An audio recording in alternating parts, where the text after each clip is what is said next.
وانكو سلامي صاحب waxaad leedahay cimrigu wuu soconayaa wax qabadyo sheegan oo la tilmaamana ma aanan samaynin aniguna waxaan ku leeyahay oo kugu yiri wax qabadyadu waa inay noqdaan kuwo amankaag leh oo waaweyn isla markaana sheegan wax qabadyadu saaxiib ma aha kaliya kuwa yowga dhiganayaasha sooyaalka lagu xuso dadkuna ay ka warankooda isla dhex maraan yaa yiri weynaynu dhammaanteen noqonaa ikhtiraaciyahano fiqiyahano suugaanyahano hogaamiyayaal hantiilayaal ama dad caana si aynu u noqono dad wax qabad sameeya war inuu qofku noqdo aadami insaan inuu noqdo lafteeda ayaa wax qabad weyn oo andhaya lahayn waxaynu nahay haliyeeyo saaxiib xataa hadii aynan ciidamo hogaamin oo aynan guulo goob dagaal ka soo hoynin ama aynan ikhtiraacin dawooyin ama aynan dahfaydin qaanuun fiisigis ah ama aynan helin isku dhis cusub oo chemistry ah ama aynan dejinin xeer xisaabeed ama bad horle oo gabigu leeyahay aynan samayn ama baynan abaalmarinta Nobel ku guuleysan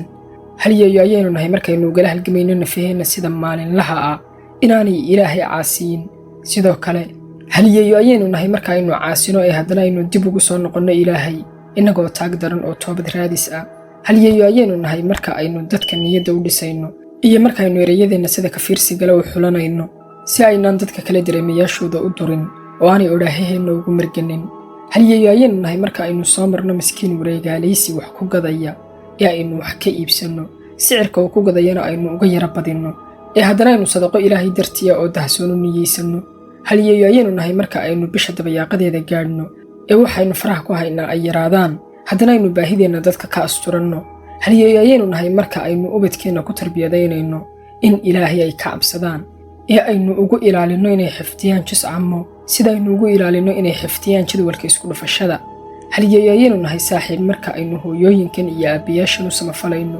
markaynu dariskeena samo kula dhaqmayno lamaanayaasheena aynu caawinayno qaraabadana aynu xidhiidhinayno haliyeeyo ayaynu nahay saaxiib markaynu waxbarashada dadaalkaas oo dhan ku bixinayno iyo markaynu quudka ubadkeena dhidid iyo tacab ugu keenayno bugga waxqabadyadaada ku darsa saaxiib in salaadii subaxaada ku cacday oo ku darso wax kasta oo kaa soo gaadhayba inaadan dadkaad jeceshahay garabkooda ka bixin ilaan qofka qalbigiisa ku siiyey wuu isku kaa halleeyey oo uu isku kaa aaminay ilaahayna wuu jecel yahay in ammaanada cidda loo gudo bugga waxqabadyadaada ku xardho markaad ku faraxday waxqabad uu qof kale ka dhabeeyey waxay ku tusinaysaa inaad leedahay qalbi wanaagsan oo ku qoro in qof kasta oo nimco haysta oo aad aragtay aad ugu ducaysay inuu ilaahay u barakeeyo waxay ku tusaysaa in tarbiyadaadu ay hagaagsan tahay oo aad edboon tahay wixii uu weynuhu kuu qoondiyey inaad ku qanacsan tahay ku darso bogagga waxqabadyadaada qof kasta oo murugaysan oo aad ilinta ka tirtay erey kasta oo wanaagsan oo aad qof niyad jabsan mooraalka ugu dhistay iyo gacanqabad kasta oo aad qof ay waayuhu ciilan u fidisay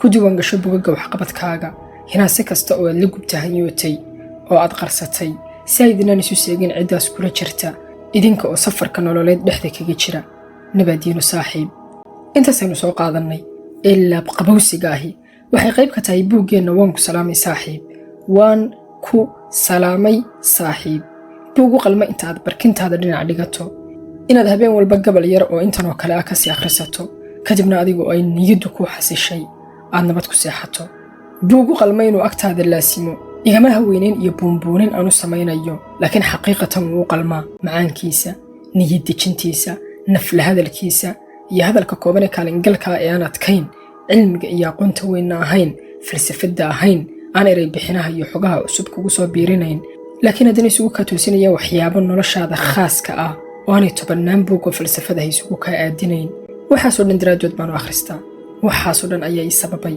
inaan habeen kasta marka aan sii seexanayo qayb yar kasii akhristo waxa uu la mid yahay buuggan waan ku salaamay saaxiib culimmada tabliiqiyiinta oo kale culimmadaas ilaahay hadaayo ee marka aad 3 ama 10 casho la baxdo cilmi badan ku bari maayaan aqoon buuran kala iman maysid laakiin waxay isugu ka hagaajinayaan intii aad taqaanay intaas sidii aad ugu camal fali lahayd ayay ku barayaan tabtaas oo kale weeyaan buuggan waan ku salaamay saaxiibna xogo waaweyn oo cilmiga kugu biirin maayo laakiin waaqaca noloshaada iyo inta aad taqaano ayuu si aftahamo leh isugu ka hagaajinayaa markaasaad qayb yar oo kastaba marka aad dhammayso aad isku yara laabanaysaa oo aad ka fakaraysaa sida quruxda iyo la yaabka ah ee uu intaas isugu kaa soo ururiyey waxaa qoray buuggan Adham Sharqaawi waa qoraa asal ahaan Falastiiniya oo ku nool Lubnaan buugaag doora qoray wuxuu ka mid yahay qorayada ugu badan ee Af-Soomaaliga buugtooda loo soo tarjumay haddii aanu ahaynba ka ugu badan waxa uu daawo u noqonayaa qalbiyo badan oo dilan waxa uu isugu ururinayaa dad badan oo noloshu ay ka kala daadsan tahay. Dhallin badan ayuu habfahanka nolosha u saxayaa. Sida aynu qormada horeba ku soo aragnay, halyeynimada iyo waxqabadku waxa ay yihiin sidaasuu inoogu saxay. Si lamida ayuu meelba arrin gaara qalad fahanka uga saaraya. 119 qaybood oo waan ku salaamin saaxiib ku wada bilaabmaya. Kadibna bog ilaa 3 bog inta u dhaxaysa hadal sidaas oo dhan u shiilan kugu siinaya. waayaha nolosha ay marba sii adkaanayso, xaalku sii cakirmayo, waxa uu kuu fududaynayaa in nolosha fahanka aad iminka ka haysato mid ka sii wanaagsan oo ka sii xeel dheeraad ka fahanto. culeysyadeeda inaad dhabar adayg intan ka sii badan u yeelato. waxaan idinkaga tegayaa qormadan yar ee kale ee uu soo qaadanayo buuggaasi. waxa uu leeyahay: waan ku salaamay saaxiib. wadiga haddana mar kale diifta iyo diihaalku ay kaa muuqdaan ee aadan sare joogga xijinayn. se waa in aad waajibkaaga gudataa oo hawshaada aad ka soo dhalaashaa. askarta looma ogolayna yaranastaan xilliga dagaalka. si kasta oo ay daalka iyo diihaalku u taabtaan, isxiji saaxiib. marka aynu daallo ma joojinno ee marka aynu hawsha dhammayno ayaynu nasannaa. waxaana jira hawlo kala dhantaalan iyo goldaloolooyin bannaan oo uu weynuhu ku wakiishay inaad ilaalo ka noqotid. ee goldaloolooyinka bannaan gufee, xataa haddii aad hilibkaaga ku gufaynayso, iskana jirin islaamka dhankaaga looga soo dhaco. waa muran madoon inaad garanayso halka aan ka soo dhigtay taladaydan. adiga ayaa maalin ii sheegay, adiga oo niyadda ii kaabaya. maalmuhuna waa meerta oo boodi rag maalinba mid baa qaawan. niyad isudhiskuna waa sida dhaawacyada oo waxa uu leeyahay qisaas. in niyad dhiskaygan kaagii ayaan iskaga gudayaa ee sutuur. waxaad iiga sheekaysay Saalim, Abu Xudayfa addoonkiisii uu xoreeyey ee dibacsanaa, dunta wanaagsanaa ee qur-aanka xifdisanaa. in loo xil saaray in dagaalka dhan laga tuhun qabay aan isaga lasoo dhaafin ee uu awdo. waxaana looga baqay in aanu lahayn adkaysiga dagaalyahanada oo kale. markaasuu yidhi: waxaa noqonayaa qofka ugu liita ee qur-aanka xifdiya haddii dhankayga laydinka soo dhaco. waa inaad hore u socotaa xataa adiga oo dhiigbaxaya saaxiib. muhiim maaha qaabka aad ujeedka u gaadhaysaa. muhimna ma aha inaad gaadho adiga oo dhiibsan ama dhiigbaxaya. ee muhiimaddu waa inaad gaadhaa. gaadhitaanka higsiyadu waxa uu samirsiis ka noqdaa wixii loo soo huray. ruuxdana waxa uu ka dabiibaa wixii hantaaqo soo gaadhay ee. xataa haddii aadan gaadhin samirsiis ha kuu noqoto inaad ilaahay dhankiisa u hayaantay adiga oo dhabbaha xaqa ah ku taagan oo ammaanada lagu xilsaaray gudanaya. taas lafteeduna ay tahay gaadhitaanka higsiga. waxaa layna weydiinayaa waa sababaha saaxiib ee maaha natiijooyinka. qiyaamahana waxaa la soo xaadirinayaa nebi aanu hal qofna rumaynin, bal suurayso dhacdadaas. samirsiisna ka dhigo waa nebi dhan oo aanu hal qofna ku qancin dacwaddiisii.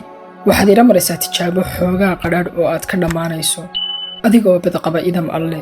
kadibna intaad raadadkii nabarrada eegto oo aad gacanta marmariso, aad dhoolla caddaynayso adiga oo dareensan naxariista rabbiga aad u eeratay ee kaaga filnaaday wixii uu kugu imtixaamay. nabadiino saaxiib.